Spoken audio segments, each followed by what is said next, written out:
E o estado do Mato Grosso bateu recorde de exportação de soja no acumulado de 2017. De acordo com os últimos dados do IMEI, o Instituto Mato Grossense de Economia Agropecuária, o volume total do grão embarcado pelo estado entre janeiro a julho deste ano alcançou 15.950.000 toneladas. A gente vê que ele supera o volume embarcado entre janeiro a julho de 2016, quando no período o estado enviou ao exterior 14.310.000 toneladas do grão.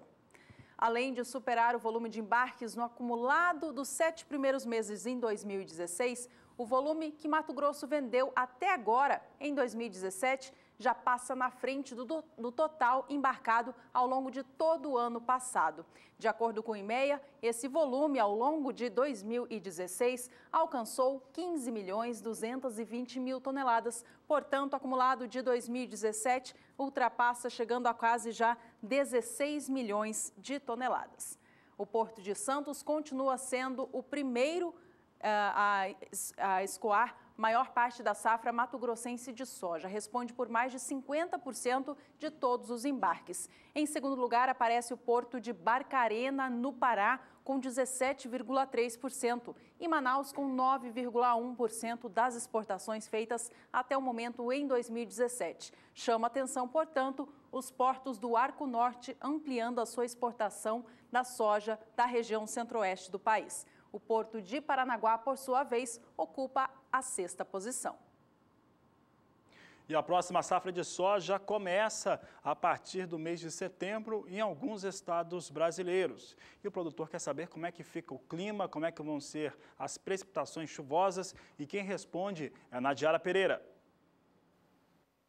A formação de um corredor de umidade da Amazônia e a passagem de uma frente fria pelo litoral do Brasil voltaram a propagar instabilidades sobre as regiões centro-oeste e sudeste, trazendo chuvas abrangentes para alguns estados que não recebem chuvas tão significativas nesta época do ano. Então a chuva pode vir até acima da média, principalmente para Mato Grosso do Sul, São Paulo e até mesmo para algumas áreas do sudoeste mato-grossense. Essa chuva até ajuda um pouco na recuperação da umidade no solo, só que ela não deve se firmar ao longo dos próximos períodos, inclusive até a primeira quinzena do mês de setembro. O nível de umidade no solo é muito baixo, principalmente nesta área em laranja e vermelho do mapa, e essa área cobre boa parte das áreas produtoras do sudeste e também do centro-oeste do Brasil. Por enquanto, o solo está mais encharcado na região sul, especialmente entre Rio Grande do Sul e Santa Catarina. Agora, nos próximos dias, teremos a continuidade da chuva sobre o centro-sul do Brasil. Vai chover de forma mais intensa sobre Paraná, São Paulo, sul de Minas Gerais e Mato Grosso do Sul. A chuva deve variar de 50 até 100 milímetros em 5 dias. Então, é uma chuva que deve ajudar bastante a encharcar o solo. E vai chover até o sudoeste, extremo oeste mato-grossense, com menor volume acumulado. Já a partir do segundo período, a chuva recua um pouco, ela fica mais concentrada sobre o sul, ainda ocorrem algumas pancadas entre Mato Grosso do Sul, São Paulo e toda a faixa leste do sudeste, só que será uma chuva de baixo volume acumulado.